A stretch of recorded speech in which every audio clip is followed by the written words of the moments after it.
3.2 की थ्योरी आपकी कंप्लीट हो चुकी है। तो अब 3.2 के क्वेश्चन प्ले कर रहे हैं, जिसका पहला क्वेश्चन है cos x की वैल्यू हमें फाइंड हो रही है। x थर्ड क्वाड्रेंट में है, थर्ड क्वाड्रेंट के अंतर्गत cos x कैसा होना चाहिए, नेगेटिव। तो नेगेटिव प्राप्त हो रहा है हमें, ये आपको पता है। यहाँ से यहाँ ऑल पॉजिटिव होती है फर्स्ट में, सेकंड में साइन और कोसाइन, और यहाँ पर tan और cot, और यहाँ पर cos और sec। तो ये ध्यान रखना चाहिए, ASTC के अनुसार चिन्ह का निर्धारण होता है। अब हम यहाँ पर अन्य 5 त्रिकोणमितीय अनुपातों का मान ज्ञात करेंगे। तो चिन्ह का निर्धारण ASTC के अनुसार करेंगे। यहाँ पर हम त्रिभुज के प्रयोग से ज्ञात नहीं करेंगे।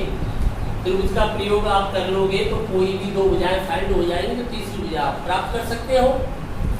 यहाँ पर हमें सर्व समीकरणों का प्रयोग करते हुए मान ज्ञात करना है। जो त्रिकोणमितीय संबंध है उनका प्रयोग करते हुए मान ज्ञात करना है, त्रिभुज से नहीं करना है। तो देखिए cos x किससे रिलेटेड है। cos x से हम सीधा sec फाइंड कर सकते हैं, क्योंकि cos होता है sec का रेसिप्रोकल, व्युत्क्रम होता है। तो इसको हम ऐसे लिख सकते हैं sec x equal 1/cos x, ये लिख सकते हैं। और cos की वैल्यू पलट जाएगी तो sec की वैल्यू प्राप्त हो जाएगी, और इससे हमें प्राप्त हो जाएगा sec x का मान। और sec x का मान क्या आ जाएगा, 2 पलटने से। और चिन्ह कैसा आएगा, माइनस आना चाहिए। थर्ड में tan और cot ही पॉजिटिव है, तो क्या रहेगा, नेगेटिव। तो चिन्ह का निर्धारण ASTC करती रहेगी। अब हमें sec फाइंड है और cos फाइंड है, cos को हमें दिया ही है। तो अब हम क्या प्राप्त कर सकते हैं, tan। कैसे, sec रिलेटेड होता है tan से।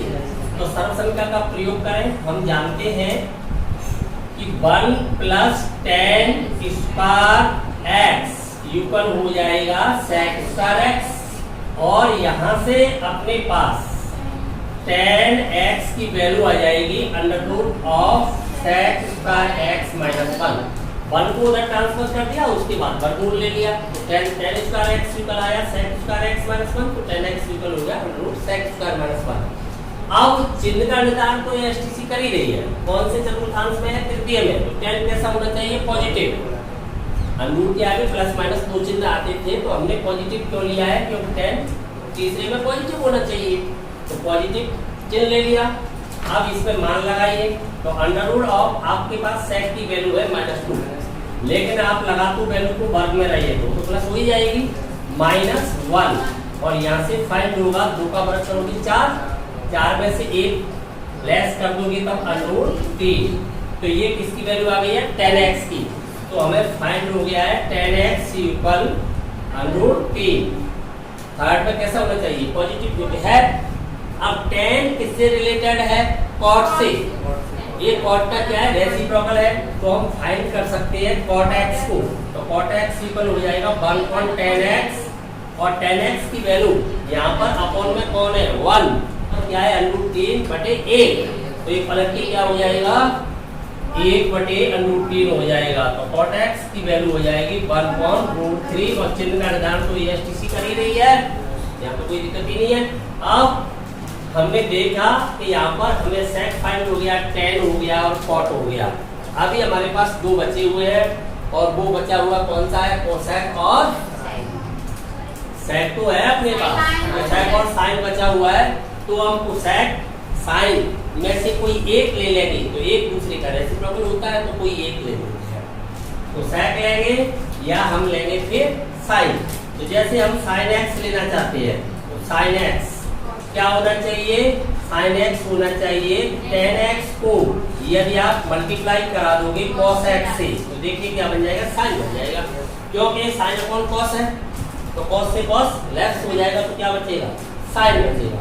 तो यहाँ दोनों की वैल्यू लगा दें, तो tan x की वैल्यू आपके पास है √3, और cos x की वैल्यू आपकी नेगेटिव है, वो वैल्यू है आपकी -½ और टोटल क्या है, माइनस का मिलेगा √3/2। अब आपको चिन्ह का निर्धारण तो ASTC कर ही रही है। तो देखिए यहाँ पर साइन कैसा, नेगेटिव आना, तो नेगेटिव है। अब जब साइन प्राप्त हो गया है तो कोसेक को प्राप्त कर ही सकते हैं, क्योंकि कोसेक एक्स साइन का रेसिप्रोकल होता है, तो ये हो जाता है 1 साइन एक्स, तो साइन एक्स पलट जाएगा तो ये हो जाएगा माइनस का 2/√3।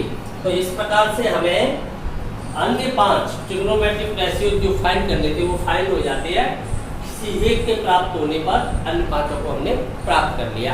समझ में आ गया पूरा सिस्टम। चिन्ह का निदान हमने ASTC से किया है। आप करने को तो ऐसे कर सकते हैं, इसे तुरंत इस प्रकार से ट्रायंगल लेके राइट एंगल लेकर के आपको कॉस फाइंड हो रहा था, और कॉस के अंदर मान लीजिए आपने एक्स इस एंगल को मान लिया तो परपेंडिकुलर बन जाएगा, ये बेस बन जाएगा, ये आपका यही राइट एंगल के सामने का। तो आप जानते हो ये सिस्टम आपको आता है, ये वाली बात आपको पता है, तो आप इसका प्रयोग करोगे। तो कॉस में आधार और कर्ण है, तो आपका आधार हो जाना चाहिए, एक कर्ण होना चाहिए, 2 पाइथागोरस लगा करके ये आ जाएगा आपका √3 बौधायन लगा करके। अब ये तीनों प्राप्त हो जाएंगे तो आप किसी को भी तुरंत फाइंड कर लोगे। तो चिन्ह का निदान ASTC कर ही रही है, किसी को भी तुरंत फाइंड कर लोगे लाल बटे कक्का का प्रयोग करते हुए। परंतु ये ऐसे करना नहीं है, आंसर चेक जरूर कर सकते हैं। ऐसे करना इस प्रकार से है आपको, या जो वर्किंग मेथड है वो आपका क्या है, ट्रिग्नोमेट्रिकल जो रेशोज है, जो अनुपात है, उनका प्रयोग करना है, आइडेंटिटीज का प्रयोग करना है। ठीक है, समझ में आ गया। क्वेश्चन नंबर 1 से लेकर के क्वेश्चन नंबर 5 तक सेम पैटर्न पे है, कोई एक प्राप्त होगा, अन्य 5 को प्राप्त करना है। तो चिन्ह का निर्धारण आप ASTC से कर ही लेते हो, तो आप कर सकते हो, फिर भी अगर कोई समस्या है तो पूछ सकते हो। 6वां क्वेश्चन है आपका, साइन 765 डिग्री की हमें वैल्यू चाहिए। तो ये आपको बताया जा चुका है कि कोई भी नया मान नहीं आएगा, हम न्यून कोण में परिवर्तित कर देते हैं। किसके द्वारा? क्वाड्रेंटल एंगल के द्वारा। अक्षांशीय कोण जो चतुर्थांशीय एंगल होते हैं, अगर वो एक्स अक्ष पर है, उससे कोई एंगल लेस होता है या उसमें ऐड होता है, तब नो चेंज। और अगर वाई अक्ष पर है n π/2 प्लस माइनस थीटा के अनुसार परिवर्तन होता है, जहां पर n यदि विषम होगा तो वाई अक्ष का एंगल होगा आपका, क्वाड्रेंटल एंगल है वो। अन्यथा एक्स अक्ष का हुआ तो एक्स अक्ष पे होता है तब तो नो चेंज, वाई अक्ष पे आए तो चेंज कर देना, और चिन्ह का निर्धारण ASTC से हो ही जाता है। तो देखिए 765 डिग्री 360 डिग्री से बड़ा है, तो एक परिक्रमण से ज्यादा है, तो 360 डिग्री से डिवाइड करेंगे, तो 2 टाइम्स तो डिवाइड हो रहा है, 720 हो गया। तो इस प्रकार से रोटेट होते हुए एक परिक्रमण में पूरा हो गया 360। अगला परिक्रमण फिर हो जाता है तो ये हो जाता है 720, उसके बाद बचता है 45 डिग्री, 45 डिग्री फिर आगे जाती है एक किरण। तो इसकी जो अंतिम स्थिति है किरण की, किरण जब रोटेट होती है तो अंतिम स्थिति और प्रारंभिक स्थिति के मध्य जो आकृति बनती है वही तो कोण है। तो वहां पर इसकी अंतिम स्थिति जिस चतुर्थांश के अंतर्गत है, चिन्ह का निर्धारण उसी चतुर्थांश के अनुसार किया जाएगा, और उस वक्त प्रारंभिक भुजा और अंतिम भुजा के मध्य जितना न्यून कोण बन रहा है वैल्यू भी उसी के ऊपर आएगी। तो हम देख रहे हैं कि इसकी प्रारंभिक भुजा तो ये है, प्रारंभिक भुजा इसकी OX, और अंतिम भुजा मान लीजिए यहाँ पर कोई बिंदु 1 तो OA हो जाती है, और ये यहाँ पर वापस आ जाती है तो कोइंसिडेंट हो जाती है, समपाती हो जाती है 0 डिग्री 360 डिग्री, 360 के बाद 720 डिग्री, अर्थात 360 डिग्री का कोई भी मल्टीप्लाई वो यहीं आएगा, 2π का कोई भी मल्टीप्लाई वो यहीं आ जाएगा, समपाई इधर ही आता है, तो सब यहीं आ गया, समझ गए ना। 2π और 2π 4π हो गया, तो 4π यहीं आ गया एंगल।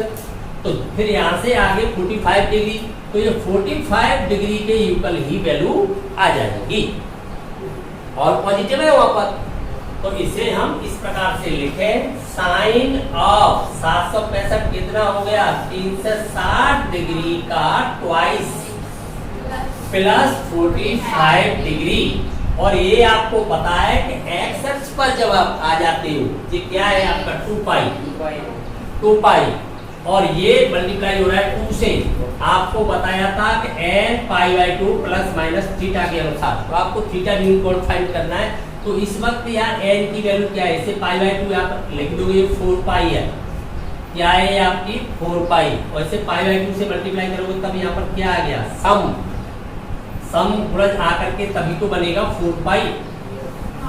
तो 4 पाई बन रहा है तो n की वैल्यू कैसी आ रही है, सम, तो नो चेंज, एक्स अक्ष का एंगल आपको फाइंड हो रहा है, तो नो चेंज होगा।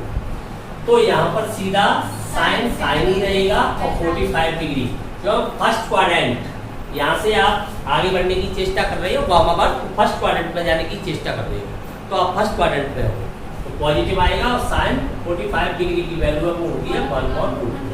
क्लियर। तो इस प्रकार से हम न्यून कोण में परिवर्तित करके और वैल्यू न्यून कोण की अपन जानते हैं वही वैल्यू का यूज करते। क्लियर। 7वां क्वेश्चन, कोसेक माइनस का 14 से 10 डिग्री है, इसकी वैल्यू फाइंड करनी है। तो यहाँ पर नेगेटिव आ गया एंगल, तो हम देख रहे हैं कि कोसेक माइनस थीटा, तब क्या हो जाना चाहिए, minus cosec theta. Minus theta का मतलब क्या है, आप 0 से घटा दोगे किसी भी राशि को तो इसका मतलब होता है उसका नेगेटिव हो जाना। किसी भी राशि को, पॉजिटिव नंबर को आप 0 से सब्ट्रैक्ट कर दोगे तो इट मींस नेगेटिव हो जाना, मैग्नीट्यूड वैल्यू वही रहेगी। और 0 कहाँ पर है आपका 0 तो यहाँ होता है, और 0 से आप सब्ट्रैक्ट कर रहे हो तो माइनस की डायरेक्शन में चल रहे हो, दक्षिणावर्त चल रहे हो, तो आप कौन से क्वाड्रेंट में आने की चेष्टा कर रहे हो, फोर्थ में। तो फोर्थ क्वाड्रेंट में किसके साथ आ रहे हो, कोसेक के, तो कोसेक के साथ आएंगे तो कैसा हो जाएगा, नेगेटिव, जो कि आपको पता है ASTC, तो यहाँ पर कोसेक नेगेटिव होता है, तो नेगेटिव साइन लेगा। और कहाँ से आ रहे हो, एक्स एक्सिस से, तो एक्स एक्सिस का अगर चतुर्थांशीय जो भी आपका कोण है तो वहां से नो चेंज, तो आप नो चेंज रहोगे और क्या हो जाएगा, माइनस कोसेक थीटा हो जाएगा। इसको आप थीटा के नजरिए से देखेंगे, भले ही ये कितना डिग्री है इससे कोई लेना देना नहीं है, ये अगले स्टेप में देखा जाएगा। यहाँ पर इस वक्त इसको थीटा मानते हुए तो माइनस थीटा, तो आपका जो भी थीटा है वो माइनस में जा रहा है, 0 से माइनस में जा रहा है, तो फोर्थ में जा रहा है, फोर्थ में जा रहा है तो नेगेटिव देगा, no change line X axis से जा रही है, तो यहाँ पर ये हो जाएगा माइनस कोसेक 14 से 10 डिग्री। क्लियर। अब 14 से 10 डिग्री है वो 3 से 7 डिग्री से बड़ा है, तो हम देखेंगे कितना घूम जाता है, कितने चक्कर लगा लेता है। तो यहाँ से चलेंगे तो देखिए एक राउंड में आपको पता है 3 से 60 हो गया, फिर अगले राउंड में जाएगा तो फिर ये लगा देगा आपके कितने 720, अगले राउंड में जाएगा तो फिर ये लगा देगा 4 राउंड में 14 से 40 लगा देगा। तो ये 3 राउंड हो गए, एक यहाँ तक हो गया, फिर दूसरा हो गया, फिर एक तीसरा हो गया और ये इसका चौथा राउंड। तो चौथे राउंड के अंतर्गत कितना बना दिया इसने एंगल, 14 से 40, लेकिन आपके पास 14 से 10 है तो 30 पहले ही रुक जाएगा, 30 पहले ही रुक जाएगा। तो कहां पर रुक जाएगा आपका, यहाँ रुक जाएगा, 30 डिग्री पहले ही रुक जाता है, इसीलिए तो आ जाता है ये फोर्थ क्वाड्रेंट, 30 डिग्री पहले ही रुक जाता। ठीक है, तो अब इसको हम कैसे लिखेंगे, कोसेक यहाँ पर 360 डिग्री इंटू 4, ये हो गए 1440 डिग्री। अब माइनस करना पड़ेगा, -30, ये हो गए 14 से 10 डिग्री। अब आपको पता है कि एक्स अक्ष पे आ गए तो नो चेंज, तो कोसेक कोसेक ही रहेगा, परंतु जा कहाँ रहा है, फोर्थ में जा रहा है तो चिन्ह कैसा देगा, नेगेटिव। ये माइनस तो पहले से यहाँ पर है ही, अब ये माइनस तो पहले से है तो कोसेक नो चेंज होगा, लेकिन नेगेटिव आएगा और एक नेगेटिव आपका पहले से यहाँ पर है ही, और ये नेगेटिव आएगा तो कितना आएगा, 30 डिग्री। क्लियर। हम यहाँ पर देख पा रहे हैं कि कोसेक 360 डिग्री इंटू 4 एक्स अक्ष का एंगल है, एक्स अक्ष का एंगल है तो नो चेंज, फोर्थ क्वाड्रेंट में जा रहा है तो माइनस ऑफ खुलेगा इसको छोड़ के, तो माइनस आपका एक पहले से है, तो क्या हो जाएगा, कोसेक 30 डिग्री। और कोसेक 30 डिग्री की आप वैल्यू नहीं जानते हो तो साइन में कन्वर्ट कर सकते हैं, तो 1 को साइन करेंगे इसको, तो साइन 30 की वैल्यू होती है हाफ, तो कोसेक की पलट के क्या हो जाएगी 2, तो इसकी वैल्यू क्या आ गई 2। तो कैसा फाइंड हुआ एट लास्ट, पॉजिटिव। दूसरे नजरिए से समझिए, अगर आप इसको माइनस में ही रोटेट करा देते तो माइनस में ये चलता तो एक परिक्रमण के अंदर 360 डिग्री 4 चक्कर लगाएगा, तब जाकर के 14 से 40 बनेगा। तो उससे आप 30 पहले ही रुक जाओ, क्योंकि आपके पास 14 से 10 है। और इस प्रकार से 4 परिक्रमण लगाए आपने, दो परिक्रमण हो गए, 3, और ये चौथे आपको पूरा नहीं करोगे, 30 डिग्री पहले ही आप यहाँ पर रुक गए।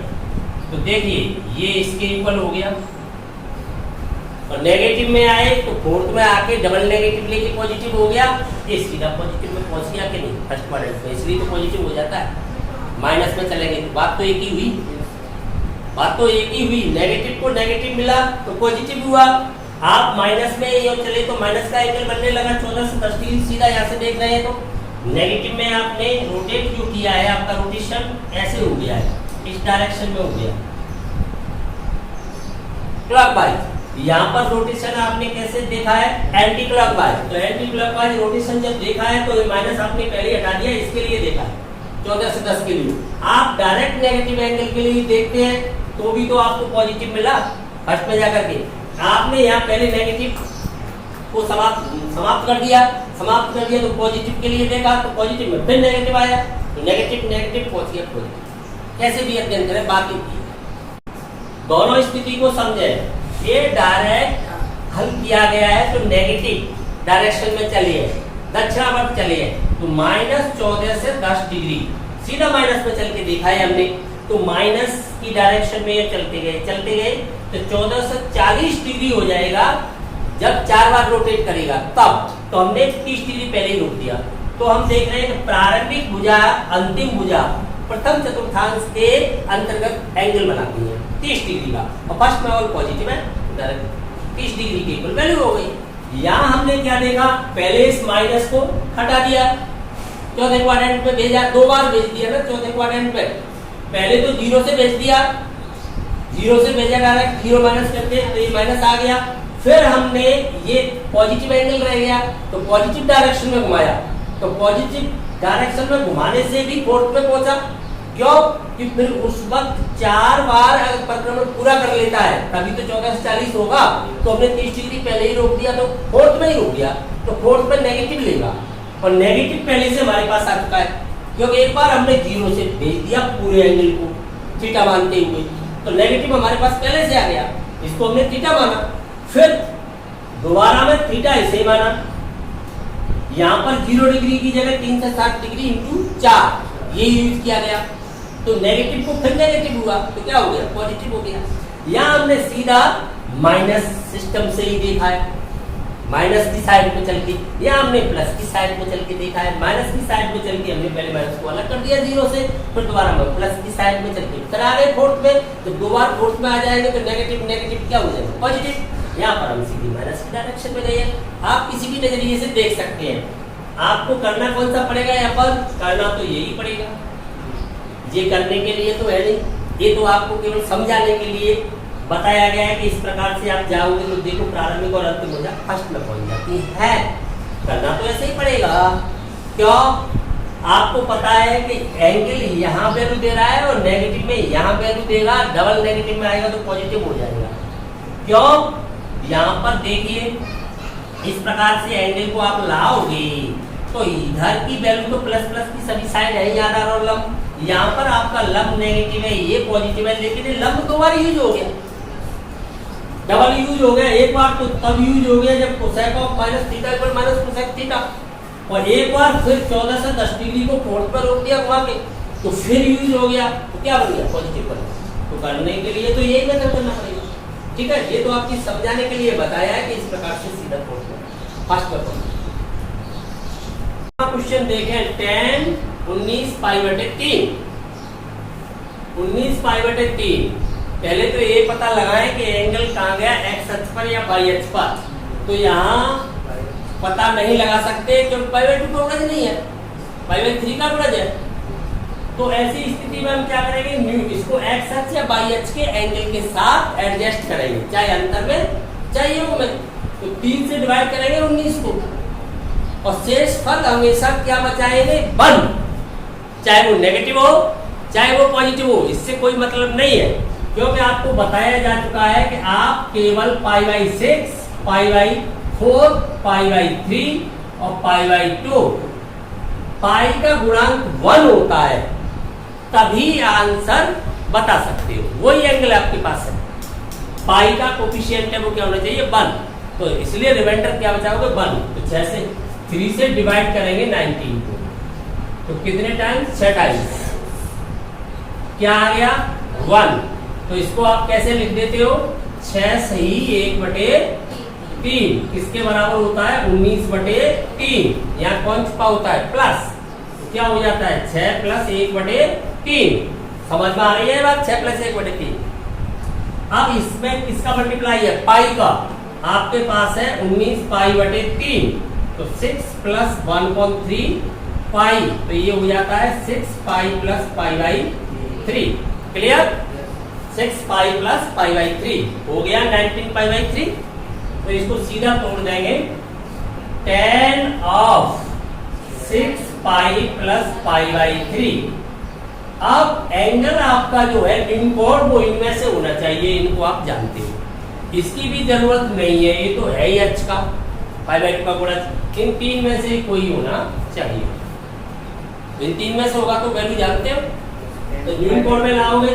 अब देखोगे 6 पाई सम पाई कहां पर आ गया, सम पाई आपका होता है x अक्ष पर, क्योंकि ये क्या हो गया है आपका 12 पाई/2, तो पाई/2 का कैसा गुणज बन रहा है 6 पाई 12 पाई हो गया कि नहीं हो गया, तो कैसा गुणज बन रहा है यहाँ पर मल्टीपल बन रहा है वो इवन सम, और सम गुणज होता है तो x अक्ष पर आ जाती है, और x अक्ष पर आ जाते हैं तो या तो दाएं या बाएं आओगे, तो ये कैसे पता चलेगा सम पाई इधर है विषम पाई इधर है, तो आपका सम पाई है तो आप इधर आ गए, इससे कोई फर्क नहीं पड़ता, आप ऐसे समझे कि यहाँ आ गए यहाँ आ गए, ये तो रेक्टिलिनियर मोशन है, तो रोटेशनल मोशन की बात हो रही है।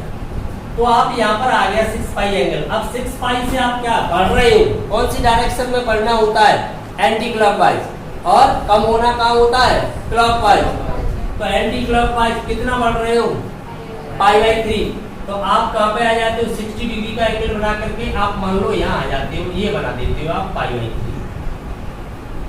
यहाँ से 6 पाई तो ये है ही आपका 6 पाई + पाई/3, तो आपकी जो प्रारंभिक भुजा है वो ये हो जाती है x अक्ष के अकॉर्डिंग, अंतिम भुजा ये हो जाती है कोण की, तो इनके मध्य जो कोण बन रहा है उसके बराबर वैल्यू होता है।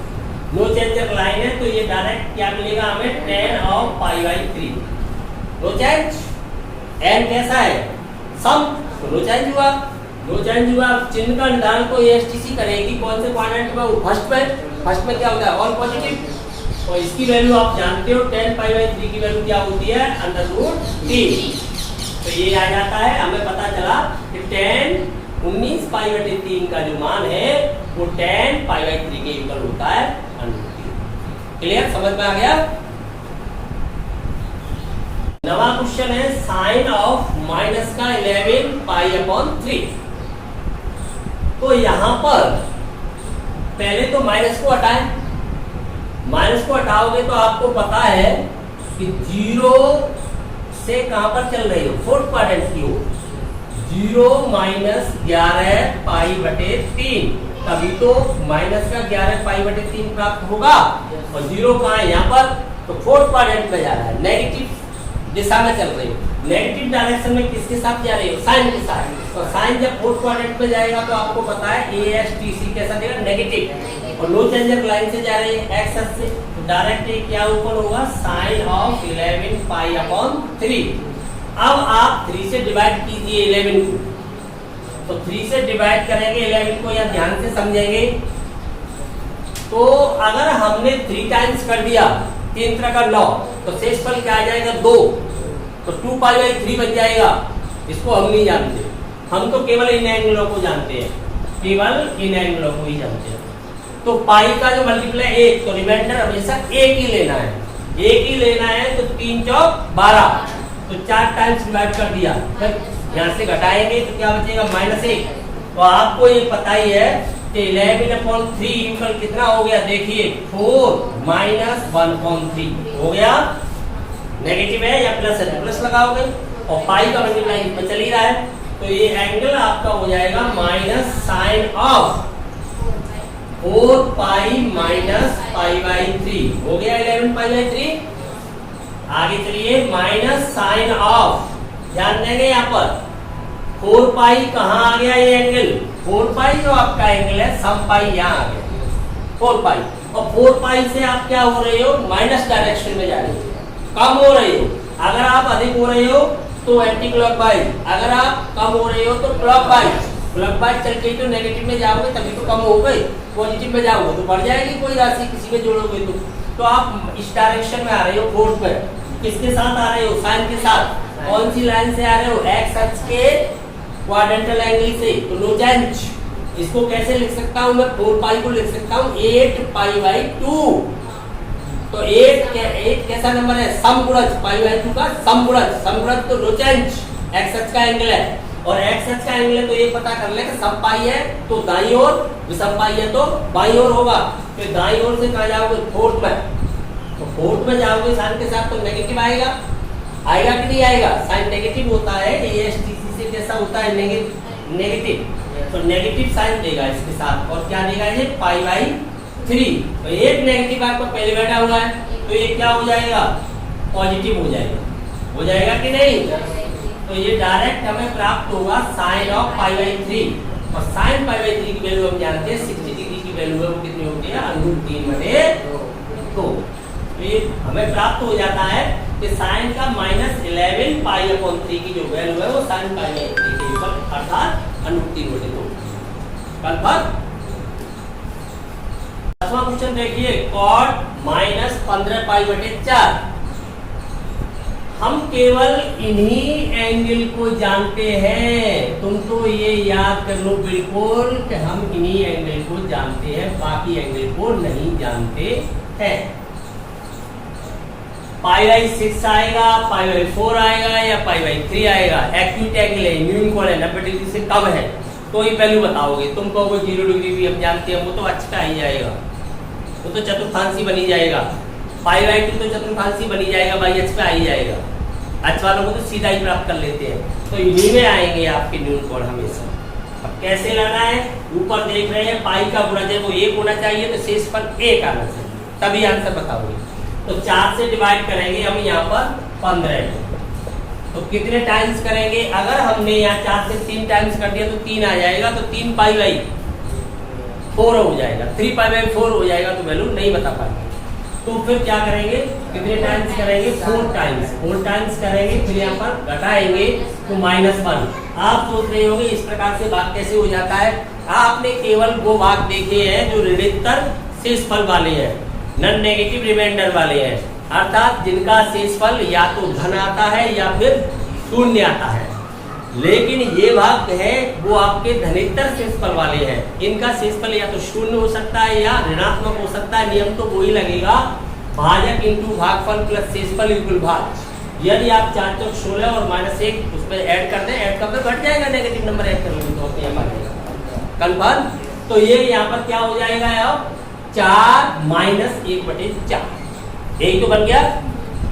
तो फिर इसे आप पहले तो माइनस हटा दो, इसका माइनस हटाओ तो कॉट आपका कहां जा रहा है? 4 क्वाड्रेंट। ये तो एक एंगल के नजरिए से देखिए थीटा है, ये क्या है? इससे कोई लेना देना नहीं है, केवल नजरिया बदलना है तो नजारे बदल जाएंगे। तो नजरिया हमारा थीटा है, ये माइनस ऑफ थीटा। तो हम यहाँ इस बात का प्रयोग कर रहे हैं cot of minus theta. Minus angle होगा तो कौन से क्वाड्रेंट में? 4th में। तो 4th में आपको पता है ASTC कॉट कैसा हो गया है? नेगेटिव। कॉस ऑफ साइन तो पॉजिटिव है, तो ये क्या देगा जा रहा है? माइनस कॉट ऑफ थीटा देगा। नो चेंजर लाइन है ना, 0 से जा रहे हो आप, 0 - थीटा इक्वल माइनस थीटा, तो माइनस कॉट थीटा देगा। तो यहाँ से आपने सॉल्व कर दिया और ये हो गया माइनस कॉट ऑफ 15 π/4।